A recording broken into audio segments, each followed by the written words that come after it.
Hello. हो. साहेब, आपण सांगितलेल्या अंदाजानुसार विजांच्या कडकडाटासह पाऊस सुरू झालाय चंद्रपूर जिल्ह्यात. बरोबर. चंद्रपूरमध्ये मी आताच लाईव्ह मध्ये सुद्धा आहे. हम्म हम्म. आणि वातावरण देखील तशा पद्धतीनं आहे. हो. हा, तर उद्या शेतकऱ्यांसाठी एक रेकॉर्डिंग घ्या. हम्म. म्हणजे तुमच्या चॅनलच्या, मी सध्या लाईव्ह मध्ये आहे आणि तुमचा कॉल ओपन आवाज करून अच्छा. शेतकऱ्यांना ऐकवतो आहे. हा, ठीक आहे. विजांच्या कडकडाटासह सध्या हम्म, परिस्थिती सुरू आहे. हम्म, हम्म. हम्म. कुठले कुठले तालुक्यात एकदा आमच्या ऑडियन्सला पण कळेल. बल्लारपूर, हम्म, हम्म. गडचांदूर, चंद्रपूर, हा, हा. हा, गोंडपिंपरी, पोंभुर्णा, मूल, हम्म, हम्म. ब्रह्मपुरी या परिसरामध्ये वादळी पावसाची सुरुवात ही 10 ते 15 मिनिटाच्या अगोदरपासून सुरुवात झालेली आहे. हम्म, हम्म. हम्म. तर मला एक म्हणायचंय सर, हम्म आतापर्यंत आपण बऱ्याचशा माध्यमाचे अंदाज बघितलेत. हम्म ठीक आहे. हम्म आता ज्या टक्केवारीनुसार मान्सून बरसतोय, हा पूर्व मान्सून, पूर्व अवकाळी पाऊस जो आहे, हम्म. ह्या पावसाने नुकसान किती टक्के केलं असेल अंदाजे? नुकसान झालं नाही असं बरेच जण म्हणतात, तर नुकसान झालंय की नाही तुमच्या भागांमध्ये सर? आता ज्या ज्या शेतकऱ्यांचा शेतमाल शेतात आहे, हम्म, हम्म. त्या शेतकऱ्यांचा 100% नुकसानकारक पाऊस झालेला आहे हा. राईट. हं. तर आणि मी आणि सातत्य, हा हं. बोला. आणि हम्म, आता जी परिस्थिती निर्माण झाली आहे सध्याची लाईव्ह, हम्म, तर हम्म, यामध्ये देखील बऱ्याच शेतकऱ्यांची, काही शेतकऱ्यांचे तीळ असन, ज्वारी असन, मूग असन, तर काही हम्म, हम्म. शेतकऱ्यांची वाढलेली मिरची असल, त्या देखील शेतकऱ्यांना धोकादायक परिस्थिती सध्याची वास्तव आहे. चालेल आशिष सर, मी लाईव्ह घेतोय. चालेल चालेल. तुम्ही काय करा, तुमच्या ऑडियन्ससाठी हं. एक रेकॉर्डिंग तुम्ही दरवेळेस घेत असतात, एक हो. रेकॉर्डिंग परत घ्या.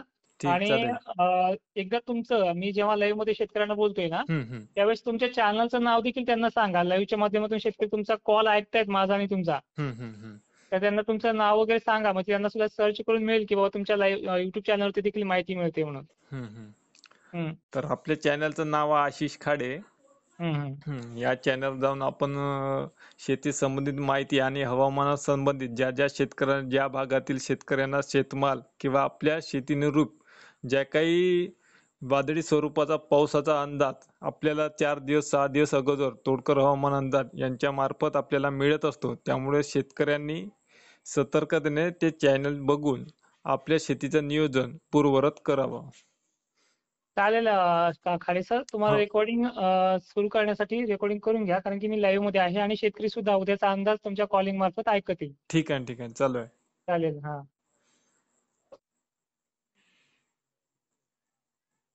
तर बघा आशिष खाडे सर, हं. रेकॉर्डिंग चालू केली ना? हो हो. तर बघा, सगळ्या मित्रांना जय शिवराय. हं. आणि उद्याच्या, आजची जी 18 एप्रिल पाहिली आहे, हं. नागपूर आणि चंद्रपूर तसेच भंडारा जिल्ह्यामध्ये, आता गडचिरोलीमध्ये देखील रात्री मध्यरात्री सुरू होणार आहे, 18 एप्रिलला मध्यरात्री. हं. तर ही अवकाळी आता आजची झाली 18 एप्रिलची. उद्याची कंडिशन बघा, हं. सावध कुणाला राहायचे आणि कुणाला नाहीये.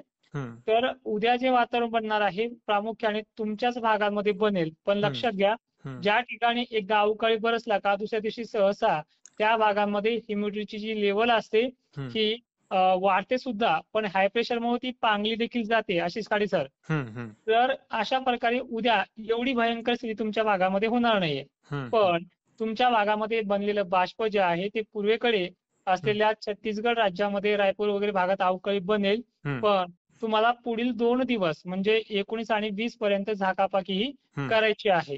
ठीक हं. आहे. हं. हं. तर तुमच्याच भागांमध्ये पुन्हा, जसं की नागपूर, चंद्रपूर, वर्धा, गडचिरोली हे जे काही भाग आहेत, हं. हं. याच भागांना 24 तारखेला परत एकदा, 23 आणि 24 तारीख 2 दिवस गॅप मिळेल तुम्हाला कदाचित, पण हं. सतर्क राहावंच लागणार आहे. पण नक्की असलेला असा जो आजच्या जशी कंडिशन झाली, हं. ही कंडिशन तुम्हाला 24 तारखेला, 24 एप्रिलला पुनश्च एकदा घडू शकते.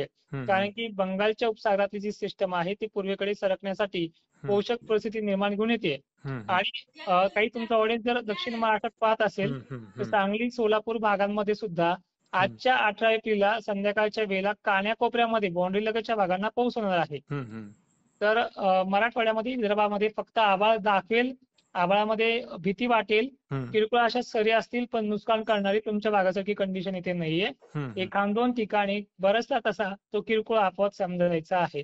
हं. तर आता आशिष खाडे सर, मी शेतकऱ्यांना लाईव्हच्या मार्फत राहिलेला बाकीचा अंदाज देण्याचा प्रयत्न करेन. ठीक आहे, आपण चालेल. कॉल केला तरी चालेल. चालेल. धन्यवाद. जय शिवराय. हो, जय धन्यवाद.